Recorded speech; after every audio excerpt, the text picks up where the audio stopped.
Enterprise ஏ. இப்போ எல்லாரும் இத பத்தி தான் பேசுறாங்க. ஆனா அந்த வெறும் பரபரப்பான பேச்சுக்களை தாண்டி அதோட உண்மையான மதிப்பை நம்ம நிறுவனத்துக்குள்ள எப்படி கொண்டு வர்றது, அத பத்தி தான் நம்ம இங்க ஆழமா பார்க்க போறோம். வாங்க, ஒரு தெளிவான நடைமுறைக்கு சாத்தியமான வழிய கண்டுபிடிப்போம். இன்னைக்கு இருக்கிற கார்ப்பரேட் தலைவர்களுக்கு, குறிப்பா சிஐஓகளுக்கு ஏஐனா என்னன்றது கேள்வியே இல்ல, அதெல்லாம் பழசு. இப்போ உண்மையான கேள்வி என்னன்னா, சரி இதை எப்படி நம்ம கம்பெனில வேலை செய்ய வைக்கிறது? இது வெறும் டெக்னாலஜி பிரச்சனை இல்லைங்க, இது ஒரு தலைமைத்துவத்துக்கான சவால். இப்போ ஏஐயோட நிலைமை எப்படி இருக்கு தெரியுமா? அந்த பழைய கதை மாதிரி தான். 6 பார்வையற்றவர்கள் ஒரு யானைய தொட்டு பார்க்குற கதை. ஒவ்வொருத்தரும் ஒரு பாகத்தை மட்டும் தொட்டுட்டு, ஆஹா இதான் யானை அப்படின்னு சொல்றாங்க. அதே மாதிரி தான் பல நிறுவனங்கள்லயும் ஏஐய துண்டு துண்டா பார்க்கறாங்க. அதோட முழுமையான சக்தி என்னன்னு புரிஞ்சுக்காமலையே. சரி, இன்னைக்கு நம்ம பயணம் எப்படி இருக்க போகுதுன்னா, முதல்ல இந்த ஏஐ ஹைப்புக்கு அப்பால என்ன இருக்குன்னு பார்ப்போம். அப்புறம் இதை செயல்படுத்துறதுல இருக்கிற நிஜமான சவால்கள் என்னென்ன, மூணாவதா உண்மையான மதிப்பை நோக்கிய பயணம் எப்படி இருக்கும், நாலாவதா எதிர்காலத்துல என்ன நடக்கலான்னு ஒரு பார்வை, கடைசியா இன்னிக்கே உங்க ஏஐ சீற்றுக எப்படி வகுக்கலான்னு பார்க்க போறோம். ஓகே, வாங்க முதல் கட்டத்துக்குள்ள போலாம். ஏஐன்ற அந்த ஹைப், அந்த மிகைப்படுத்தறதுக்கு பின்னால என்ன இருக்குன்னு பார்ப்போம். நிறைய பேர் நினைக்கிற மாதிரி ஏஐங்கிறது ஒரே ஒரு விஷயம் கிடையாது. அது பல டெக்னாலஜிகளோட ஒரு கலவை. ஒவ்வொன்றும் அதோட வளர்ச்சியில ஒவ்வொரு கட்டத்துல இருக்கு. உதாரணத்துக்கு, நம்ம யூஸ் பண்ற சாட் ஜிபிடி மாதிரி ஜெனரேட்டிவ் ஏஐ இப்போ ஏமாற்றத்தின் பள்ளத்தாக்குல இருக்கலாம். ஆனா இன்னொரு பக்கம் தானா வேலை செய்யற ஏஜென்டிக் ஏஐ அதிகப்படியான எதிர்பார்ப்புகளோட உச்சத்துல இருக்கு. பாத்தீங்களா? இதனால தான் ஏஐ பத்தின பேச்சு ஒரே குழப்பமா இருக்கு. நாம ஒரே நேரத்துல பலவிதமான தொழில்நுட்பங்களை பத்தி பேசிட்டு இருக்கோம். சரி, அடுத்த கட்டம் இதுதான் ரொம்ப முக்கியம். ஏஐஐ செயல்படுத்துறதுல இருக்கிற நிஜமான சவால்கள்.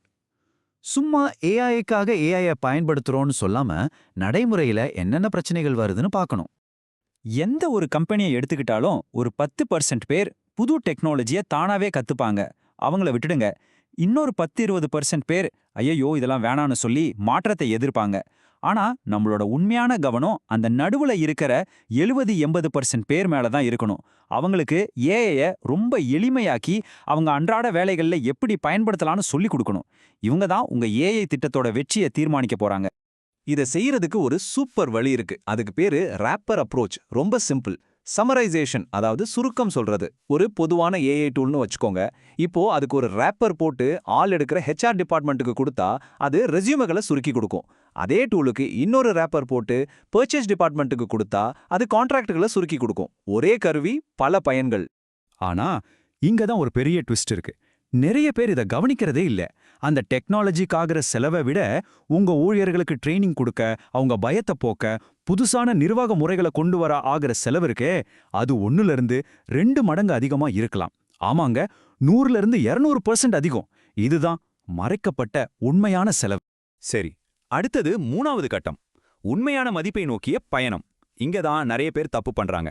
ஏஐல முதலீடு செஞ்சா உடனே ரிட்டர்ன்ஸ் வரணும்னு எதிர்பார்க்கறாங்க. ஆனா அது ஒரு தவறான கண்ணோட்டம். ஏஐ பத்தி இருக்கிற மிகப்பெரிய தப்பான புரிதல் என்ன தெரியுமா? இன்னைக்கு ஏஐ கொண்டு வந்தா நாளைக்கே டாலர் கணக்குல லாபம் வந்துரும்னு நினைக்கிறது தான். ஆனா உண்மை அதில்ல. ஏஐலேருந்து வேல்யூ எடுக்கிறதுங்கிறது ஒரு பயணம். ஒரே ராத்திரியில நடக்கிற மேஜிக் கிடையாது. ஏன்னா டெக்னாலஜி, செயல்முறை, மக்கள்னு எல்லாமே ஒன்னா சேர்ந்தாதான் அது வேலை செய்யும். இந்த பயணத்தை சரியா கொண்டு போக சிஐஓகளுக்கு ஒரு சூப்பரான ஃப்ரேம் ஒர்க் இருக்கு. பாதுகாத்தல், விரிவுபடுத்துதல், தலைகீழாக்குதல். பாதுகாத்தல்னா எல்லா ஊழியர்களுக்கும் பேசிக் ஏஐ டூல்ஸ் கொடுக்கறது. இது அவங்க வேலையை சுலபமாக்கும். விரிவுபடுத்துதல்னா ஏஐய உங்க முக்கியமான பிசினஸ் வேலைகள்ல சேர்க்கறது. இதுல தான் உங்களுக்கு நேரடி ரிசல்ட் தெரியும். கடைசியா தலைகீழாக்குதல். இதுதான் பெரிய கேம். உங்க பிசினஸ்யே புரட்டி போடக்கூடிய ரிஸ்கான ஆனா பெரிய பலன் தரக்கூடிய முயற்சிகள். ஓகே, இப்ப நம்ம 4வது கட்டத்துக்கு வந்தாச்சு. எதிர்காலத்தை ஒரு எட்டு பார்ப்போம். அடுத்து என்ன வரப்போகுதுன்னு தெரிஞ்சுக்கிறது ரொம்ப முக்கியம். ஆனா அதையே நினைச்சுக்கிட்டு ஸ்தம்பிச்சு நின்றுடக்கூடாது. ஏஐ கம்பெனிகள்லாம் ஏஜிஐயை நோக்கி ஓடிட்டு இருக்காங்க. அதாவது மனுஷனை விட புத்திசாலியான ஏஐ. ஆனா நம்ம பிசினஸ்க்கு உண்மையான எதிர்காலம் ஏசிஐல தான் இருக்கு. Augmented collective intelligence.